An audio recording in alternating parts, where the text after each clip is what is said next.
We learned that he regularly raped his 12-year-old stepdaughter and got her pregnant. Reddit: what is the creepiest, most blood-chilling thing you or someone you know have ever experienced? About 10 years ago, I took my dog out for a short walk. We lived in a rundown but historic part of town, old houses that are either beautifully maintained, abandoned, or generally going to shit. There was a good mix of people in that neighborhood. Anyway, walking the dog, I get about 3 or 4 houses down and stop at the corner while Pony sniffs some grass or whatever. I turn around and suddenly there is a man standing way too close to me. No idea where he came from. I'm usually very aware of my surroundings and Pony hated strange men. I stumbled a few steps back. I immediately had this absolute bone-chilling sick feeling. He asked me, "Is that a pit bull?" And I replied yes. Then he said, "Oh, she'll protect you." At this point, my body flooded with adrenaline and I turned to run back to my house. I saw my mom standing on the porch and thought to yell to her. She had no reason to come out on the porch. I honestly think she had a bad feeling. I don't know what good me yelling really did, but it was all I could think to do. Like, "Hey, look, I'm over here." I've never had such a flight response before or since that encounter. My mom had a stalker for years.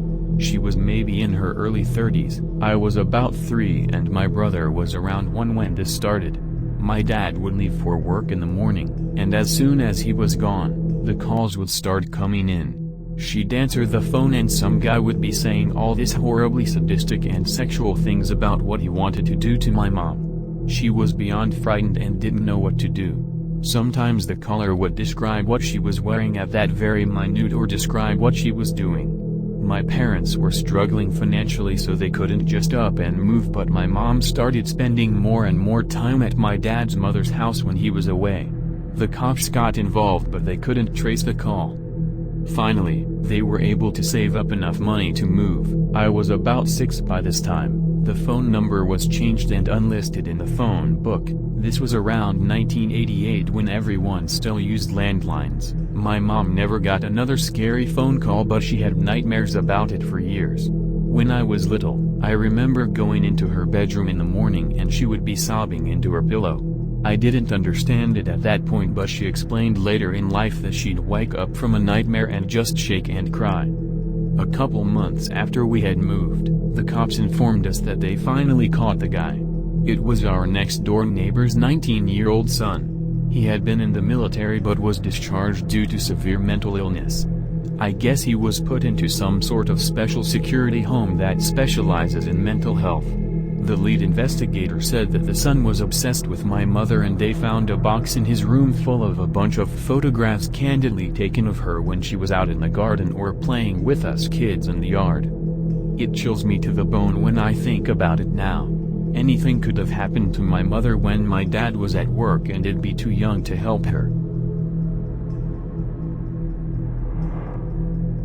I was on a 15-hour bus trip from the Yucatan to Chiapas in Mexico with my family. It was late at night, and after several hours of driving we stopped at a gas station to go to the bathroom, grab snacks, etc. It would have been like any other trip. However, I noticed there was an unusual amount of police. When we got back on the bus, the driver informed us that the police had received a tip that our bus was being targeted for a robbery by Mexican bandits. They would escort us. We drove for hours up an nauseatingly winding road, on the side of a cliff. One police truck in front of us, and one behind us, armed to the nines. I was on high alert, but after a while I dozed off. That was, until the bus came to an abrupt stop. I remember peering out the front window, and seeing a series of large rocks placed strategically across the road. Everything was dark, save these rocks being illuminated by the bus lights. If the police hadn't been there, this is what would have went down. Step 1, bus driver disembarks, tries to remove rocks. Step 2, Mexican bandits kill bus driver, or holds hostage.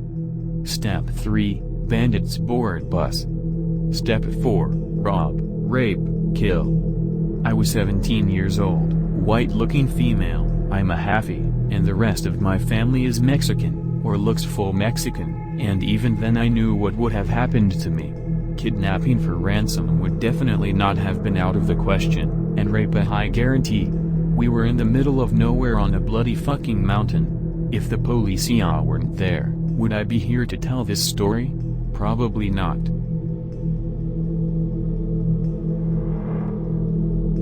When I was about 6 or 7, we had this neighbor that would regularly try to invite me over for cake and candy, or to play with the dogs he owned. My parents didn't trust him, so of course, invites were declined. Years later, we learned that he regularly raped his 12-year-old stepdaughter and got her pregnant. When he went to trial, it was revealed that there were 4 other young girls in his past that he had abused. The guy used to decorate his house like a haunted mansion every Halloween, and kids would go crazy for it. I'm so glad that my parents wouldn't allow me to go there.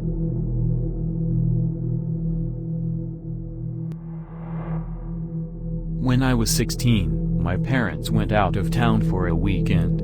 It was actually pretty sweet because I got to be king of the castle for the weekend. So I get home that Friday night and just dick around, internet, video games, etc., and start watching TV around dusk. The way our living room was set up was that there was a set of glass doors right next to the television that looked out to the back porch/backyard.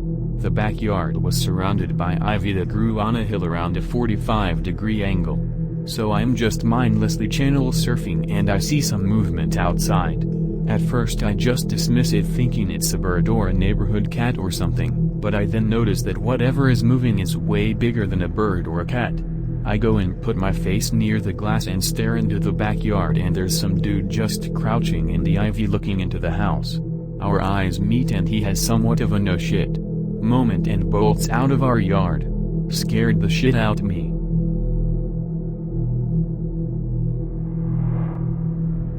So, this happened senior year of high school.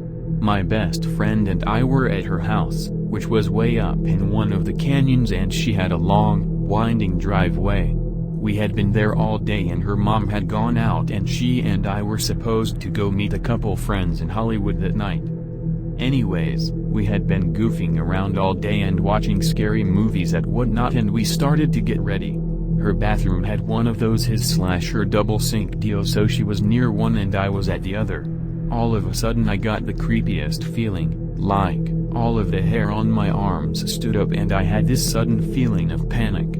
To this day it is the most terrified I have ever been. I was putting on eyeliner when it happened and I caught her eye in the mirror and said, "We need to leave. Right now." I thought she would be like, "What?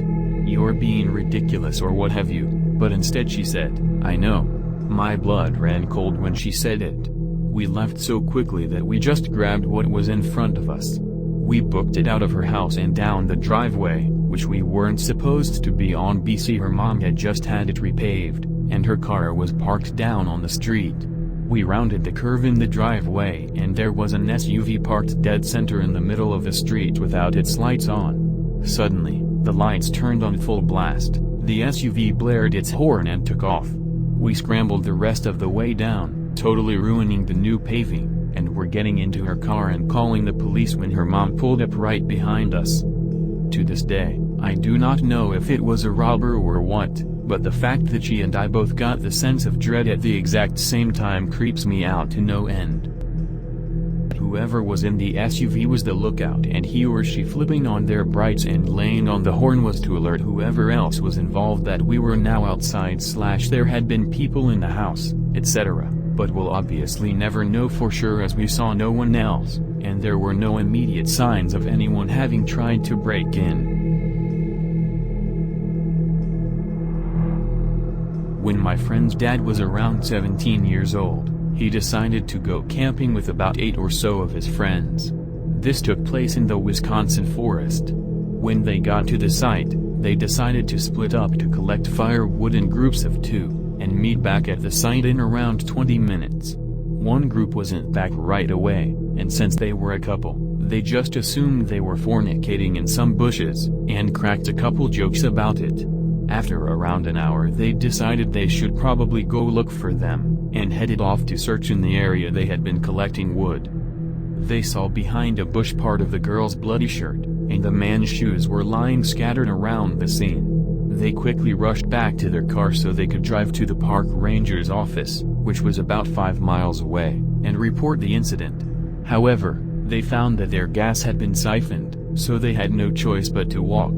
On their walk back to the office, they saw a semi pass by with one driver and 2 faces pressed up against the window, which they believed were their friends begging for help. The 2 friends were reported missing and have never been found to this day.